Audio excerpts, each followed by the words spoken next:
Hi, my name is Kathy.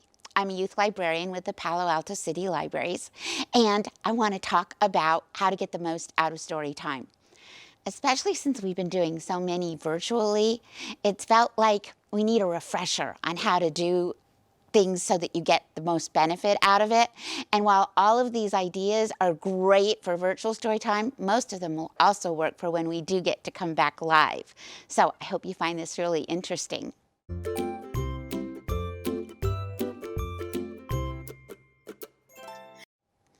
So perhaps the most important tip I can give you is to pick the right story time. There are at least 4 things to consider on this: time and day. Especially if you have an established nap schedule, you want to pay attention to which time you're going to go to story time. And then also, everybody's busy, so pick the right day, and you'll get to know with your kid what the good times and days are in general. One of the great things about virtual story time is we can leave it up for 23 hours after we do it. So if you don't make it to our story time when we're live, that's okay. Come back and see it later. Next, number 2, you want to think about the target audience. Right now, we're doing 2 story time types. One is a family story time for all ages, 0 to 150. Everybody's welcome. The other one is called Little Ones, and it is targeted to kids who have not yet turned 2, which means it's a lot of songs, not so many books. While everyone is welcome, older kids might find it boring. The other thing to consider is if you need any accommodations. Some kids aren't going to enjoy the boisterousness of some of our family story times, and so we have a sensory story time that is great for kids with autism or just sensory sensitivities. And so that one's a really good one to look at. And it's also good for everybody. And the last thing you might consider is language. We don't have any story times right now in other languages. However, look at our blog about story times in other languages, because there are a lot of people out there doing them, which is one of the great things about the virtual world. Another important thing, especially for caregivers, but also for the kids, is participate.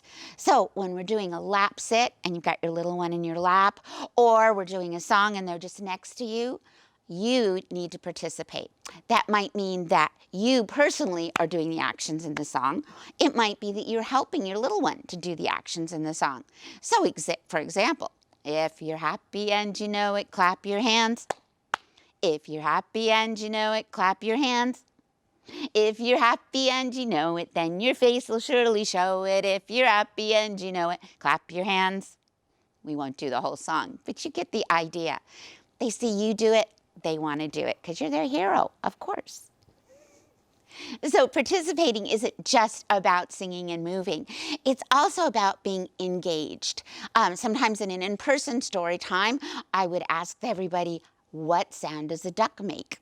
Well, if your child doesn't respond, and give them a chance because you don't want to take it away from them, you want to go quack so that they know that's what to say. In a virtual one, you can comment. So we do a lot of our story times on Facebook. Put in comments. One of our favorite things to ask for is that you tell us the name of your child, because that way we can say, "Hello, Maddie, I'm so glad that you're here today." But other comments are great too, so that we can have some level of interaction.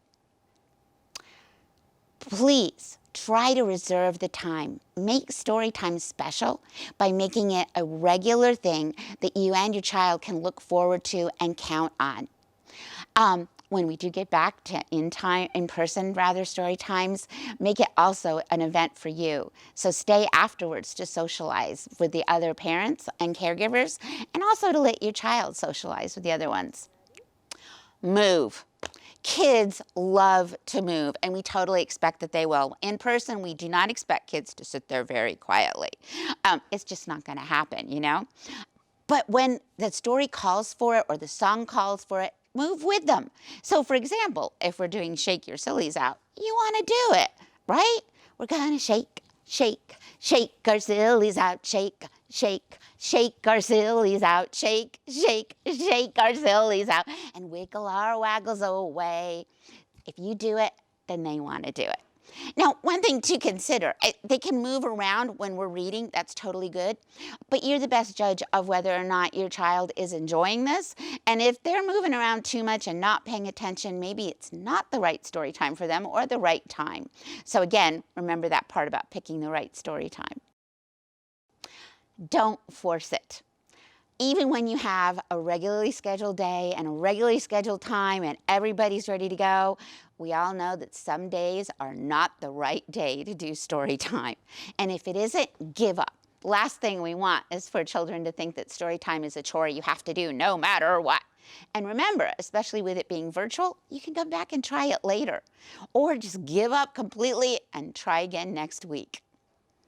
So, story time doesn't end when story time ends. There's lots of things that you can take away from it. One of them is you can check out the books that you saw used during story time. One of the great things about virtual story time is that we put a link in the comments that takes you right to our catalog if we own the book, so you can request it and read it again with your child. The other thing is when you're reading with your child either one of our story time books or any book, try to think about the way you saw the librarian read it. We do it a lot, so we have a lot of practice, and there's some things we do. So for example, if I were reading in story time the book, The Mitten by Jan Brett, one of my favorite books by one of my favorite authors, as I'm reading, there's some things that I'm going to do to help the child be more interested.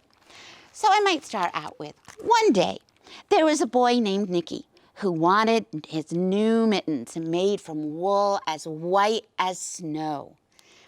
And I'd say, isn't that interesting? There's Nicky, and I can see why he needs mittens. It's cold there, isn't it? Don't you think so? So notice asking the kids about what's going on. And then I might say, do you see something else in the picture that tells you what might be happening? Like, look, there's an old woman, and she's spinning wool. Oh, and here, she's getting wool ready. And as you go through the book and tell the story, you get some foreshadowing. I want to go a little bit further here. So Nicky gets his mittens and he goes off. And it wasn't long until one of his new mittens dropped in the snow and was left behind. Oh no, what's going to happen? Do you see a little critter coming along? Do you think maybe a critter is going to do something like crawl inside that mitten? Talking to the kids while you read about what you're seeing is a great way to get them pulled into the story more. It's something you probably do naturally. When you're reading, you're wondering what's going to happen, but they have to learn about wondering that. Another way to take Storytime home with you is with one of our Read Together Storytime kits. They come in a backpack with 5 to 7 books on a theme, just like we do in Storytime, right? This one, for example, is all about helping. And inside the book bag, as I said, there are the books. There's also a card that gives you information on how to help your child become a great reader. So try one of those out. You can request them and check them out. So use things you learn in Storytime in your daily life. For example, sing the songs. You may not believe this, but life is, in fact, a musical.